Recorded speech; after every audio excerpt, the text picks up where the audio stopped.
Welcome to public TV news బులెటిన్ల ముందుగా headlines.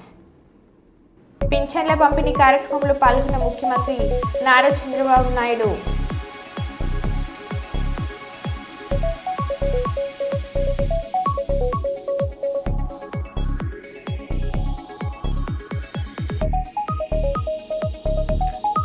Srisailam బ్రహ్మరామ Mallikarjuna స్వామి వారిని దర్శించుకుని ప్రత్యేక పూజలు నిర్వహించిన మంత్రి సీతక్క.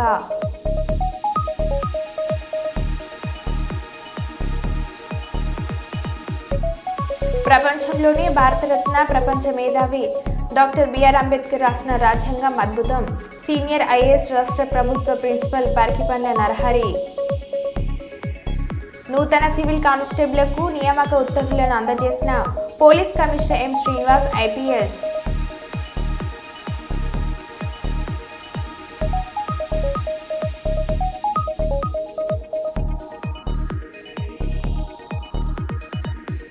విద్యుత్ ఛార్జీలు పెంచి మోసం చేయడమే చంద్రబాబు నైజం. మాజీ MLA Katasani Rambhupal Reddy.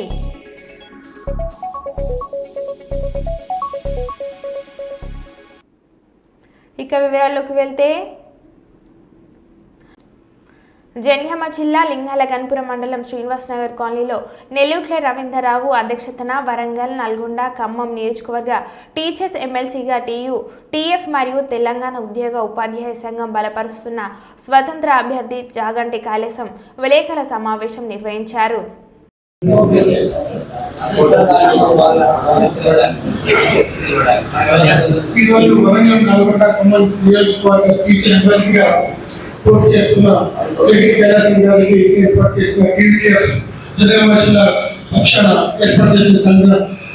Warangal, Nalgonda, Khammam teacher MLC constituency నుండి జంగిటి కైలాసం అనే నేను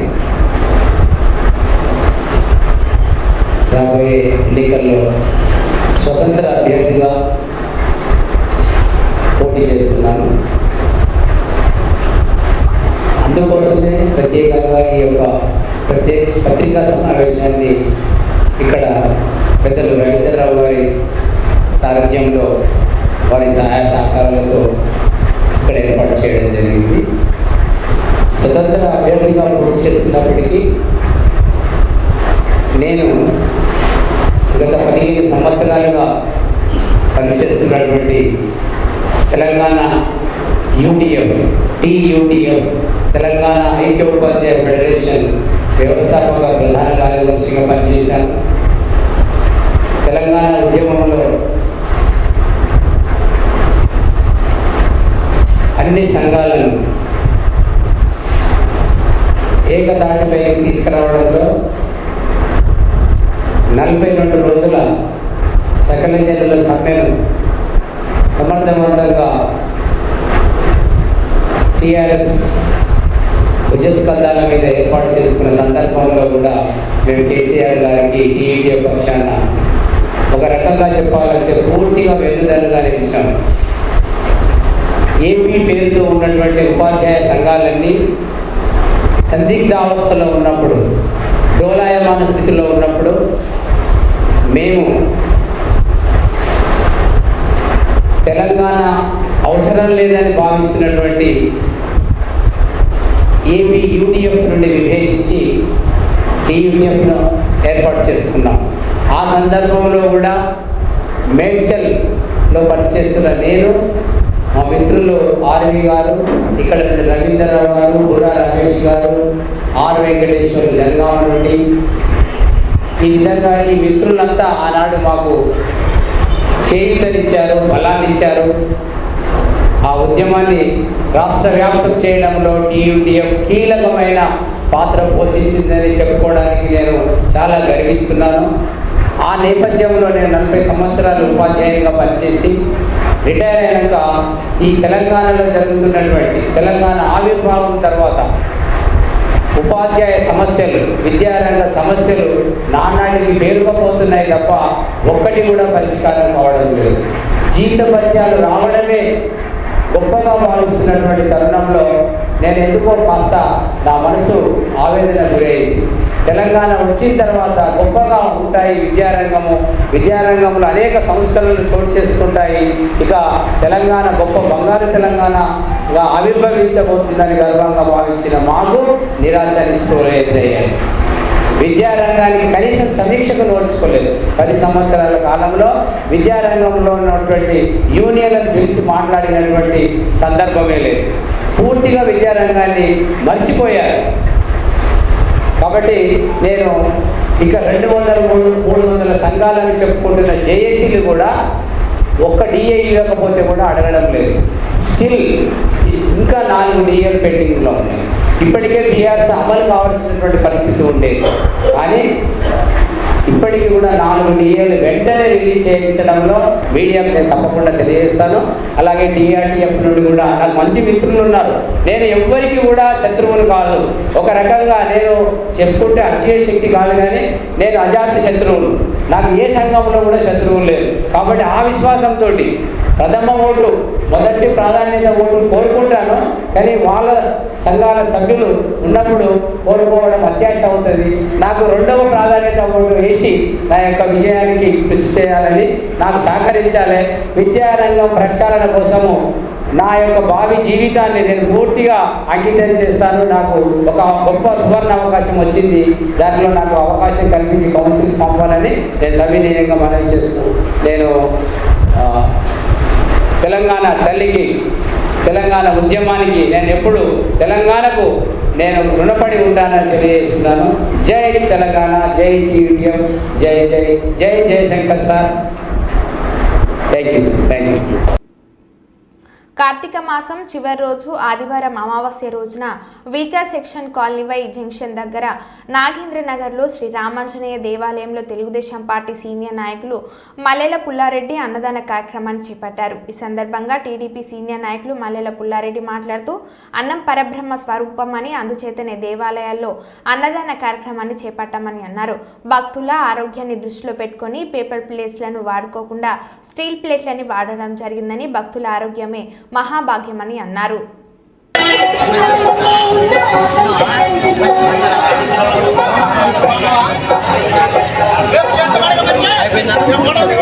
ఓకే ఓకే, థ్యాంక్ యూ. ఆ స్టీల్ ప్లేట్లు ఉన్న వాళ్ళు మాత్రమే ఉండండి. ఏమన్నా బాగుంది.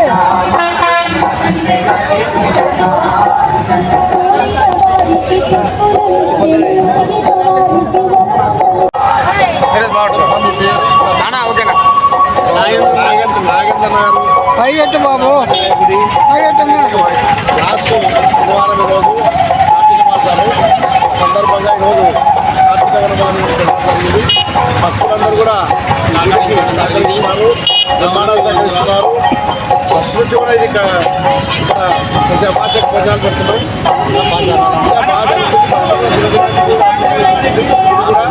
కాబట్టి గుడి కూడా తొందరలోనే ఓపెనింగ్ కాబట్టి డిసెంబర్ 5వ తారీఖు ఆ గుడి కూడా చాలా మంది దాతలు ₹1,000 ఇస్తున్నారు, లక్షలు ఇస్తున్నారు. కొంతమంది కూడా లేదు, కొంతమంది గురించి ఉన్నారు. అందరి సహకారంతో ఈ గుడి కాబట్టి ఈ గుడి నిర్మాణంగా తయారవుతుంది.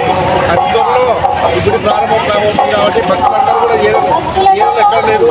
ఈయనలో వైజంక్షన్లో చాలా రోజులు భక్తులకు చాలా ఇబ్బంది లేకుండా అందరికీ ఇక్కడ ఆంజనేయ గుడి నిర్మించడానికి మేమందరం కూడా మా తల్లిదండ్రులు రామన్న, లక్ష్మణ వీళ్ళందరూ కూడా అందరి సహకారంతో బ్రహ్మాండంగా చేస్తున్నాం.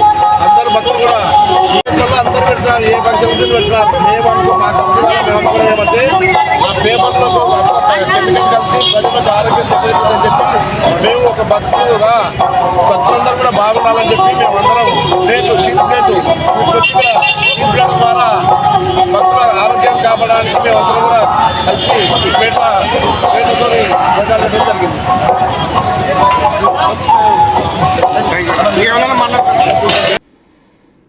దేశం కోసం, ధర్మం కోసం, హిందూ జాతిని జాగృతం చేసేందుకు బజరంగ్ దళ్ కార్యకర్తలు సంసిద్ధంగా ఉండాలని సంఘం రాష్ట్ర కన్వీనర్ శివరాములు పిలుపునిచ్చారు. పెద్దపల్లి జిల్లా గోదార్కని కోదండ రామాలయంలో బజరంగ్ దళ్ త్రిశూల్ దళ్ దీక్షలో ఆయన పాల్గొన్నారు. నూతనంగా సభ్యత్వం తీసుకున్న 400 మంది బజరంగ్ దళ్ దీక్షపరులతో ఆయన ప్రతిజ్ఞ చేయించారు. అనంతరం కోదండ రామాలయం నుండి ప్రారంభమైన శౌర్యయాత్ర పట్టణ వీధుల గుండా శోభయమానంగా సాగింది. హిందూ ధర్మ రక్షణ కోసం సైనికుల బజరంగ్ దళ్ కార్యకర్తలు అహర్నిశలు పనిచేయాలని నాయకులు పిలుపునిచ్చారు. హిందూ ధర్మం, దేవాలయాలపై జరుగుతున్న దాడులను సంఘటితంగా ఎదుర్కొని పోరాడాలని అన్నారు. యువత దేశానికి వెన్నుముక అని సన్మార్గంలో నడిచేందుకు హిందూ సమాజం కారోన్ముఖులు కావాలని అన్నారు. పరమత సహనం పాటిస్తూ హిందూ ధర్మ ప్రచారంలో ప్రతి ఒక్కరూ దీక్ష తీసుకోవాలని అన్నారు. సనాతన ధర్మ పరిరక్షణలో ప్రపంచ దేశాలు భారత్ వైపు చూస్తున్నాయని, ప్రపంచానికే దేశం దిక్సూచిలా మారిందని నాయకులు సంతోషం వ్యక్తం చేశారు.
జై శ్రీరామ్. ఈ రోజున పెద్దపల్లి జిల్లా గోదావరిఖని నగరంలో విశ్వ హిందూ పరిషత్ బజరంగ్ దళ్ ఆధ్వర్యంలో త్రిశూల్ దీక్ష కార్యక్రమం మరియు శౌర్యయాత్ర కార్యక్రమం నిర్వహించడం జరిగింది. ఈ కార్యక్రమంతో పారిశ్రామిక ప్రాంతంలోని 500 మంది యువతని ఈ రోజున బజరంగ్ దళ్లో కండువాలు కప్పి ఆహ్వానిస్తూ త్రిశూల్ ఇచ్చి ఈ దేశం కోసం, ధర్మం కోసం పనిచేయాలి, తుది శ్వాస వరకు కూడా సైనికుని వలె పనిచేయాలని ఈ రోజున సంకల్పం తీసుకోవడం జరిగింది వారందరితో. విశ్వ హిందూ పరిషత్ బజరంగ్ దళ్ దేశంలో ఈ జాతి వ్యతిరేక శక్తులకి, భారతదేశానికి వ్యతిరేకించే వ్యతిరేక శక్తులకి హెచ్చరిక చేస్తూ ఉన్నాం ఈ కార్యక్రమం ద్వారా. దేశ అంతర్భాగంలో ఈ దేశాన్ని నాశనం చేయాలని ఈ దేశంలో కుట్రలు పన్నుతూ కుట్రలకు తెరదీస్తున్న మత శక్తులన్నిటికీ విశ్వ హిందూ పరిషత్ బజరంగ్ దళ్ ఈ రోజున హెచ్చరిస్తూ ఉన్నది. వేలాది మంది యువత హిందుత్వం వైపు ఆలోచన చేస్తూ ఉన్నారు. హిందుత్వ కార్యకర్తలుగా, కట్టరిందులుగా తయారైతూ ఈ దేశాన్ని రక్షించుకోవడం కోసం ముందుకొస్తూ ఉన్నారు. అందుకోసమే ఈ రోజున గోదావరిఖని పారిశ్రామిక ప్రాంతంలో 500 మంది కార్యకర్తల్ని బజరంగ్ దళ్ త్రిశూల్ దీక్ష పేరుతో ఈ రోజున సన్నద్ధం చేయడం జరిగింది. భారతదేశంలో ఈ దేశంలో ఉంటూ పరాయి దేశాలకు తొత్తులుగా వ్యవహరిస్తున్న ఎవరినైనా బజరంగ్ దళ్ వ్యతిరేకిస్తుంది. ఈ దేశాన్ని స్వాగతించే వారిని మాత్రమే ఈ దేశంలో స్వాగతిస్తుందని తెలియజేస్తూ ఈ కార్యక్రమం జిల్లా వ్యాప్తంగా కూడా గ్రామాన బజరంగ్ దళ్ విశ్వ హిందూ పరిషత్ విస్తరిస్తుంది. గ్రామాన కమిటీలు వేస్తూ బజరంగ్ దళ్ నూతన కార్యకర్తలను తయారు చేస్తూ ఈ దేశాన్ని రక్షించుకోవడం కోసం దేనికైనా తెగించే కార్యకర్తలను తయారు చేస్తామని తెలియజేస్తూ సంపత్ యాదవ్, బజరంగ్ దళ్ జిల్లా కన్వీనర్. జిల్లా ఎస్పీ శ్రీ జి బిందు మాధవ్ ఐపీఎస్ ఆదేశాల మేరకు కర్నూలు డీఎస్పీ జె బాబు ప్రసాద్ ఆధ్వర్యంలో కర్నూలు పట్టణంలో నేర నివారణే లక్ష్యంగా జిల్లా వ్యాప్తంగా పోలీసులు విజిబిలింగ్ పోలీస్ నిర్వహిస్తున్నారు. ఈ సందర్భంగా ఆదివారం జిల్లా కేంద్రంలోని కర్నూలు 4వ పట్టణ పోలీస్ స్టేషన్ పరిధిలోని చెన్నమ్మ సర్కిల్, బల్లారి చౌరస్తా, డీమార్ట్ వెనుక వైపు ఉన్న సమస్యాస్మత ప్రదేశాలలో చట్ట వ్యతిరేక కార్యకలాపాలపై డ్రోన్ కెమెరా ద్వారా నిఘా ఉంచారు. బహిరంగ ప్రదేశాలలో మద్యం సేవిస్తున్న 18 మందిని కర్నూలు ట్రాఫిక్ పోలీసులు, కర్నూలు 4వ పట్టణ పోలీసులు అదుపులోకి తీసుకుని కేసులు నమోదు చేశారు. మొత్తం 18 మందిలో చెన్నమ్మ సర్కిల్ వద్ద 7 మందిని, కల్లూరు వకీలేరువాగు వద్ద 11 మందిని అదుపులోకి తీసుకున్నారు. కర్నూలు నగరంలో రైల్వే స్టేషన్ సమీపంలో ఒక వికలాంగుడు భిక్షాటన చేసుకుంటూ నిన్న రాత్రి మరణించారు. రాత్రి 7 గంటలకు 8 గంటల సమయంలో మరణిస్తే ఇంతవరకు అధికారులు, అటు పోలీస్ డిపార్ట్మెంట్లు కానీ మున్సిపల్ అధికారులు ఎవరు ఇంతవరకు స్పందించలేదు. ఇప్పటికీ నిత్యం ఎంతో రద్దీగా ఉండే రైల్వే స్టేషన్ సమీపంలో వికలాంగుడు మరణిస్తే అధికారులు స్పందించలేదని ఈ సందర్భంగా రాష్ట్ర ప్రధాన కార్యదర్శి లక్ష్మీస్వామి మాట్లాడుతూ సమాజంలో వికలాంగుల పరిస్థితి దుర్భరంగా ఉందని, రాత్రి చనిపోతే ఇప్పటి వరకు ఎటువంటి అధికారులు స్పందించలేదని ఆయన ఆవేదన వ్యక్తం చేశారు. అలాగే ప్రభుత్వం స్పందించి ఇప్పటికైనా వికలాంగులకు ప్రత్యేకంగా ప్రతి జిల్లాకు ఒక హోం ఏర్పాటు చేయాలని, అధికారులను స్పందించాలని డిమాండ్ చేశారు. 2 పైసలు, ఏపీఈ పీడీసీఎల్ పరిధిలో 90 పైసలు, 24 నెలల్లో మొత్తం ఇది అదనంగా ప్రజల దగ్గర వసూలు చేసుకోమని చంద్రబాబు నాయుడు గారు పర్మిషన్ ఇవ్వడం జరిగింది. అంటే ఆయన వచ్చిన 6 నెలల లోపల ఇంత పెంచడం జరిగింది. ఆయన ఎలక్షన్లలో ₹1 పెంచనని చెప్పి ఈరోజు ఇంత భారం ప్రజల మీద వేస్తూ ఉన్నాడు. అన్నమయ్య జిల్లా లక్కిరెడ్డిపల్లి మండలం రాయలసీమకే తలమానికమైన అనంతపురం గంగమ్మ తల్లి ఆదివారం రోజు రాజరాజేశ్వరి అలంకరణలో భక్తులకు దర్శనం ఇవ్వబోతున్న తల్లి భక్తులు విలువెల్పులు కోరి వచ్చే భక్తులకు కొంగు బంగారమై తల్లి అనంతపురం గంగమ్మ తల్లి భక్తులు విరివిరిగా వచ్చి అమ్మవారి అలంకరణ కార్యక్రమంలో ఆదివారం రోజు పాల్గొని అమ్మవారి అనుగ్రహం పొందారు. ఈ కార్యక్రమం భక్తుల సహాయంతో విజయవంతం చేయాలని కార్యనిర్వహణ అధికారి కె శ్రీనివాసులు, పూజారులు చెల్లు గంగరాజు, ఆది మూలం రెడ్డి శేఖర్ వారి ఆధ్వర్యంలో జరుగుతున్న డిసెంబర్ 1, 2024 శుభ కార్యక్రమానికి భక్తులు అందరూ హాజరు కావాలని వారు విజ్ఞప్తి చేశారు.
శివగోత్ర నామ से मानव बेस्ट बेस्ट शुभम नाम से शिवय नाम से रमादेवी नाम से वीर पूर्णिमा नाम से वीर जीवन नाम से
ప్రపంచంలోనే భారతరత్న ప్రపంచ మేధావి బాబాసాహెబ్ డాక్టర్ బిఆర్ అంబేద్కర్ రాసిన రాజ్యాంగం అద్భుతమని సీనియర్ ఐఏఎస్ అధికారి మధ్యప్రదేశ్ రాష్ట్ర ప్రభుత్వ ప్రిన్సిపల్ సెక్రటరీ పరికిపండ్ల నరహరి తెలిపారు. ఆల్ ఇండియా అంబేద్కర్ యువజన సంఘం తెలంగాణ అంబేద్కర్ భవన్ నిర్మాణ committee charitable trust Aliya foundation ఆధ్వర్యంలో ఆదివారం గోదావరిఖని పట్టణంలోని మహాత్మా జ్యోతిరావు పూలే బాబాసాహెబ్ డాక్టర్ బిఆర్ అంబేద్కర్ విగ్రహాలకి పరికిపండ్ల నరహరి ఆల్ ఇండియా అంబేద్కర్ యువజన సంఘం జాతీయ కోఆర్డినేటర్ ఎస్ వరుణ్ కుమార్ సంఘం నాయకులతో కలిసి పూలమాలలు వేసి ఘనంగా నివాళులను అర్పించారు. అనంతరం పూలే అంబేద్కర్ జ్ఞానమాల కార్యక్రమాన్ని ప్రారంభించారు. ఈ సందర్భంగా పరికిపండ్ల నరహరి మాట్లాడారు.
ఈ రోజు రాజ్యాంగంలో ఉన్నటువంటి బాబాసాహెబ్ గారు ఏ జ్యోతిబా ఫులే ఉద్దేశాలకి అనుగుణంగా మన దేశం స్వాతంత్రం ఏర్పడిన తరువాత అందరికీ అది ఎస్సీ ఎస్టీ బీసీ మైనారిటీలు అన్ని వ్యవస్థలకి అన్ని రకాల కమ్యూనిటీస్కి సమపాలుగా ఈక్విటీ ఈక్వాలిటీ ఫ్రాటర్నిటీ లిబర్టీ అనేటువంటి విషయాలను పేర్కొన్నటువంటి అంతటి అద్భుతమైన ప్రపంచంలోనే అద్భుతమైనటువంటి ఈ రాజ్యాంగం ఈనాటికి అవి సమకూరలేదు, ఈనాటికి అవి దొరకలేదు. కాబట్టి ఈ రాజ్యాంగమే మనం నమ్ముకొని రాబోయే కాలంలో ఈ రాజ్యాంగాన్ని ఆధారం చేసుకొనే మనకు ఈ ఈక్వాలిటీ ఈక్విటీ లిబర్టీ ఫ్రాటర్నిటీ అనేటువంటి విషయాలు ఏదైతే బాబాసాహెబ్ అంబేద్కర్ రాజ్యాంగాల్లో పేర్కొన్నారో అవి ఖచ్చితంగా మనమందరం కలిసి సాధించుకోవాల్సిందే. అది సాధన కోసమే ఈరోజు మనం అటు అంబేద్కర్ జ్ఞానమాల, అసలు అంబేద్కర్ ఏమన్నాడు, అంబేద్కర్ ఎలాంటి విషయాలను మాట్లాడినాడు, అంబేద్కర్ ఆశయాలు ఏంది, అంబేద్కర్ ఐడియాలజీ ఏంది, ఒక జ్యోతిబా ఫులే ఎంత గొప్పటి వ్యక్తిత్వం, ఒక 125 130 ఏళ్ళ కిందట తన భార్యని చదివించి ఒక టీచర్ను చేసి ఏ విధంగానైతే బడుగు బలహీన వర్గాలు ముందుకు రావాలనే ఆశయాలతోని ముందుకు వచ్చిందో అసలు ఆయన ఉద్దేశాలు ఏంది, ఆయన అనుకున్నది ఏంది, ఇప్పుడు జరిగింది ఏంది, సాధించింది ఏంది అనే విషయాల మీద జ్యోతిబా ఫులే జ్ఞానమాల, ఇటు అంబేద్కర్ జ్ఞానమాల అటు జ్యోతిబా ఫులే జ్ఞానమాలని ఏర్పాటు చేసి గ్రామ గ్రామాన పల్లె వార్డులలో మన హీరోస్ వీళ్ళు, మనకి ఎవరి హీరోలు అంటే మన హీరో అంబేద్కరే, మన హీరో జ్యోతిబా ఫులేనే. ఆ హీరోలని మనం మన వాళ్ళ కోసం మనం ఒకసారి చూపించుకుందాం. వాళ్ళు చెప్పినటువంటి ఆశయాలకు అనుగుణంగా ఇదే రాజ్యాంగాన్ని మన చేతిలో పట్టుకొని ఇదే రాజ్యాంగాన్ని మనం అవసాన పోసుకొని మనం అందరం కలిసి ముందుకు వెళ్లాల్సినటువంటి తరుణం ఏర్పడింది. కాబట్టి ఈరోజు ఇంతటి అద్భుతమైన కార్యక్రమం మన అంబేద్కర్ సంఘం తరఫున ఏర్పాటు చేసి 75 సంవత్సరాలు పూర్తి చేసుకున్న తరుణంలో ఈ 75 కాదు ఇంకో 100 సంవత్సరాల ఇంకో 1000 సంవత్సరాలైనా కూడా కానీ ఇదే రాజ్యాంగాన్ని పట్టుకొని మనకు ఆశయాలకు అనుగుణంగా మనం ముందు పోవాలి. ఆ రోజు చెప్పినటువంటి విషయాలు ఏదైతే రాజ్యాంగాలు ఉన్నాయో మనందరము మన హక్కులతో పాటు మన రెస్పాన్సిబిలిటీని, మన బాధ్యతలను కూడా గుర్తు చేసుకొని మనం అందరం పనిచేయాల్సినటువంటి అవసరం ఏర్పడింది. కాబట్టి ఈరోజు ఇంతటి అద్భుత కార్యక్రమం ఈ కూడలిలో, ఈ క్రాస్ రోడ్లో, ఈ పారిశ్రామిక ప్రాంత గడ్డపైన ఏర్పాటు చేసినందుకు నేను సంతోషం వ్యక్తం చేస్తూ ఈ కార్యక్రమానికి వచ్చిన పెద్దలందరికీ పేరు పేరున ధన్యవాదాలతో ఈరోజు మొదలైనటువంటి ఉద్యమం ఇంకా ముందుకు పోవాలి, ఇంకా ముందుకు తీసుకుపోవాలి అని మన అందరం కంకణం కట్టుకొని ముందుకు పోదాం. జై భీమ్, జై జ్యోతిబా ఫూలే. రైళ్లలో పరిశుభ్రతకు అధిక ప్రాధాన్యత ఇస్తున్నామని విజయవాడ అదనపు డివిజనల్ రైల్వే మేనేజర్ శ్రీనివాస్ తెలిపారు. విజయవాడలోని మెకానైజ్డ్ బూట్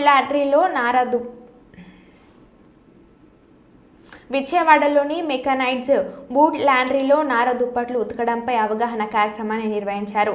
ఈ సందర్భంగా శ్రీనివాస్ మాట్లాడుతూ డివిజన్ పరిధిలో విజయవాడ, కాకినాడలోని మెకానైజ్డ్ బూట్ లాండ్రీలో నెలలో 6.5 లక్షలకు పైగా బెడ్షీట్లు, సుమారు 10,000 ఉన్ని దుప్పట్లను శుభ్రపరుస్తున్నామని అన్నారు. ఒకసారి వినియోగించిన ఈ దుప్పట్లు, బెడ్షీట్లను సేకరించి 121 డిగ్రీల ఉష్ణోగ్రత వద్ద ఆవిరి బాయిలర్లో శుభ్రం చేస్తున్నట్లు తెలిపారు. రైల్వే డివిజన్కి సంబంధించిన మెకానైజ్డ్ బూట్ లాండ్రీ పరిసరాల్లో ఉన్నాము. మీరు చూడొచ్చు, ఇక్కడ మన వెనకాల మొత్తం రైల్వేకి సంబంధించిన ఏసీ కోచుల్లో ఉపయోగించే బెడ్షీట్స్, అదేవిధంగా బ్లాంకెట్స్, అదేవిధంగా మన పిల్లో కవర్స్, టవెల్స్ అన్నీ కూడా ఇక్కడ మెకానైజ్డ్ పద్ధతిలో మొత్తం యంత్రాల ద్వారా శుభ్రం చేయడం జరుగుతుంది. వాషింగ్ అంతా జరుగుతుంది. ఈ వాషింగ్లో అన్ని కెమికల్స్, నిర్దిష్టమైన అన్నీ ఉపయోగించడం జరుగుతుంది. మన విజయవాడ డివిజన్ పరిధిలో 2 ప్రదేశాల్లో మనకి ఈ మెకనైజ్డ్ బూట్ లాండ్రీస్ ఉన్నాయి. ఒకటి విజయవాడ, అదేవిధంగా రెండోది కాకినాడలో ఉన్నాయి. విజయవాడ బూట్ లాండ్రీకి సంబంధించి మనం సుమారుగా 4 లక్షల పైచిలకు బెడ్షీట్స్ ఇక్కడ క్లీన్ చేయడం జరుగుతుంది. అదేవిధంగా కాకినాడలో వచ్చేసి 3 లక్షల పైచిలకు బెడ్షీట్స్ శుభ్రం చేయడం జరుగుతుంది. అదేవిధంగా ఇక్కడ 6,000 బ్లాంకెట్స్ ప్రతి నెల మనం క్లీన్ చేస్తాము. కాకినాడలో వచ్చేసి 4,000 బ్లాంకెట్స్ క్లీన్ చేయడం జరుగుతుంది. అదేవిధంగా మనం పిల్లో కవర్స్ కానీ, అదేవిధంగా కర్టెన్స్ ఉపయోగిస్తాం కదా, అవి కూడా క్లీన్ చేయడం జరుగుతుంది. మరో బులెటిన్లో మళ్ళీ కలుద్దాం. Stay tune.